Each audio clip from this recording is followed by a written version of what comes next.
Okay, we will solve this one. Find the 14th term in the sequence 5, 7, 9, 11, dot, dot, dot. So, this is the first, second, third, and fourth.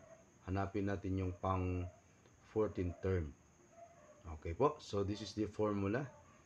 So, a sub n equals a sub 1 plus the quantity of n minus 1 times d. Okay, so yung given natin dito, okay, yung a sub 1 is equal to 5. Okay, then yung n term is, hanapin natin yung pang 14th term. Tapos yung d, or yung common difference, okay, gagawin natin dito sa common difference, subtract natin yung second term sa first term.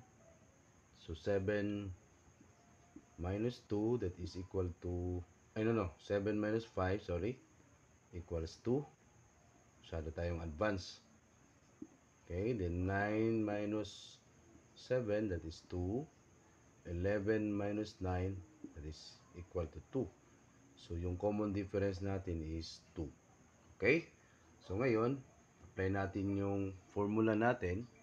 So, a sub n equals a sub 1 plus the quantity of n minus 1 times d. So, a sub n, that is equal to a sub 14, kasi hanapin natin yung pang 14 term.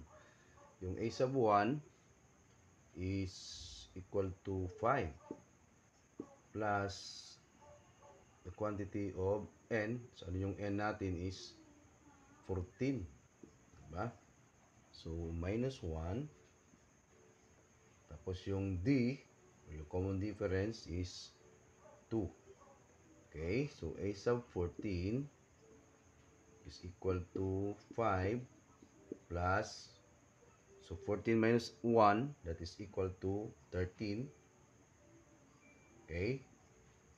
Close muna natin yan, times 2.